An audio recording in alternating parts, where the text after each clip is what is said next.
इस गिरावट की क्या वजह मानते हैं?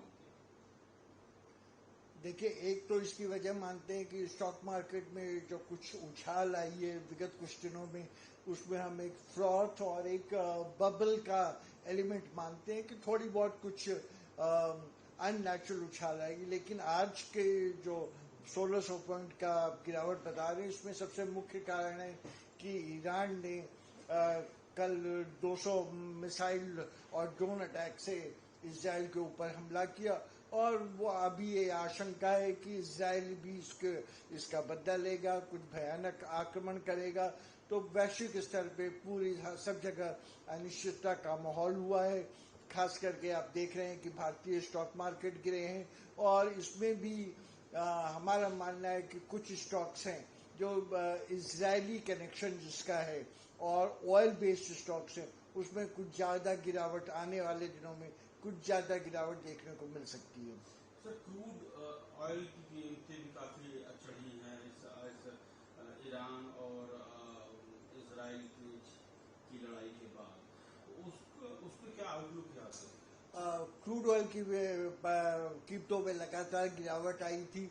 अभी आप वर्तमान स्थिति देखेंगे तो कल परसों का जो स्तर था रफली करीबन $72 पर बैरल था।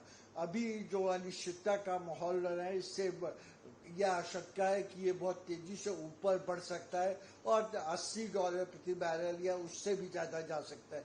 इसकी 2-3 मुख्य वजह है। एक मुख्य वजह ये है कि 4% विश्व का जो तेल होता है वो ईरान तकरीबन 3 मिलियन बैरल, तकरीबन 30 लाख बैरल प्रतिदिन उत्पादन करता है, जो विश्व तेल प्रोडक्शन का 3% है। लेकिन जो पर्शियन गल्फ है, जो पर्शियन खाड़ी है, उससे विश्व का तकरीबन 20% तेल उससे गुजरता है, और भारत हम लोग जो तेल इंपोर्ट करते हैं उसका 60% तेल ये पर्शियन गल्फ से, जिसको हम टेक्निकली स्ट्रेट ऑफ हॉर्मुज बोलते हैं, तो स्ट्रेट ऑफ हॉर्मुज से विश्व व्यापार का 20% तेल गुजरता है, भारत को आने वाला 60% तेल।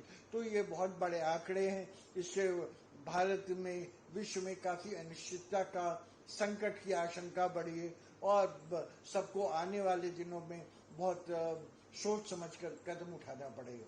सर, जैसे कि इजराइल ने बोला है कि हम ईरान को गंभीर परिणाम भुगतने होंगे जो उसने अटैक शुरू करा है। तो क्या लगता है कि ये समस्या और बढ़ने वाली है, इकोनॉमिक संकट और खासकर इंडिया के सामने भी बढ़ने वाली, क्योंकि एक तरफ तो क्रूड की प्राइसेस बढ़ेंगी और दूसरा जो है शेयर बाजार और आर्थिक मोर्चे पे जो है इसका असर देखने को मिलेगा।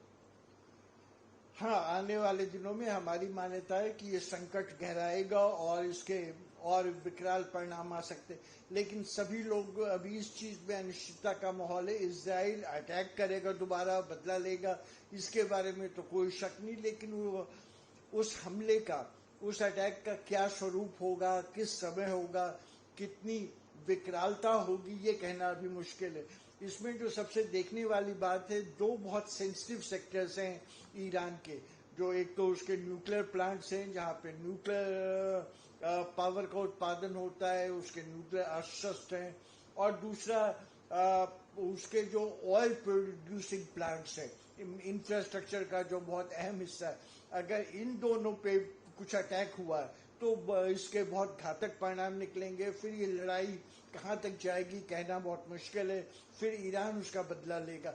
अगर छोटा मोटा अटैक कहीं पे कुछ पुल उड़ा देते हैं, कुछ फैक्ट्री तबाह कर देते हैं, कुछ 2-4 हवाई जहाजों को मारते हैं, तो उसके इतने घातक परिणाम नहीं है। लेकिन अभी देखने की बात यह है कि उसके अगर ईरान के न्यूक्लियर प्लांट्स के ऊपर अटैक होता है या ऑयल प्रोड्यूसिंग यूनिट्स के ऊपर होता है, तो ये दो इसके बहुत घातक परिणाम। इसमें अभी आम सहमति नहीं बन पाई है कि ईरान के ऊपर अटैक होगा, इसका स्वरूप क्या होगा। लेकिन ये दोनों, अगर न्यूक्लियर प्लांट्स और ऑयल प्रोडक्शन फैसिलिटी के ऊपर अटैक होता है, तो निश्चित ही बहुत ही घातक परिणाम होंगे। Market is down today. What is the reason behind this fall? Well, there are two reasons. One is at the macro level, we feel that the stock market had reached a level of 84,000 levels on the BSE. So there was some element of fraud, some element of bubble in the stock market. But at the immediate level, today the major trigger has been the Iran-Iraq war, which has injected an element of uncertainty at the global level.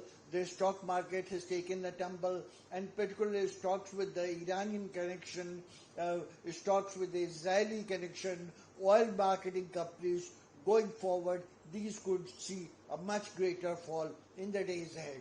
What impact do you see, sir, on the crude oil, global crude oil prices? Global crude oil till 2 days back, they had reached a level of about $72 per barrel.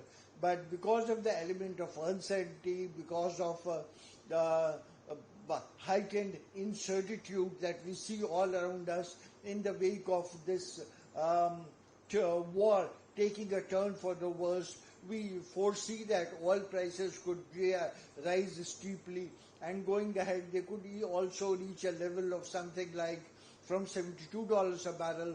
We could possibly in a month or so we could see even $80 a barrel level in the oil prices.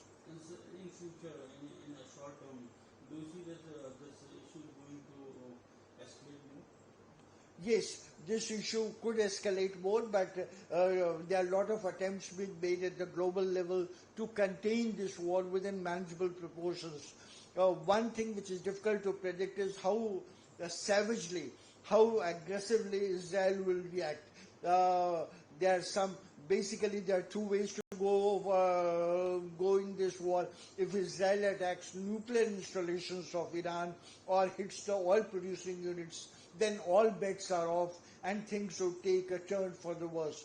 However, if Israel makes only some kind of a symbolic attempt and does not severely cripple Israel's nuclear plants or the oil producing units, then things could be contained. So these are early days and we have to wait and watch. So your views on outlook on global crude oil prices and the stock market?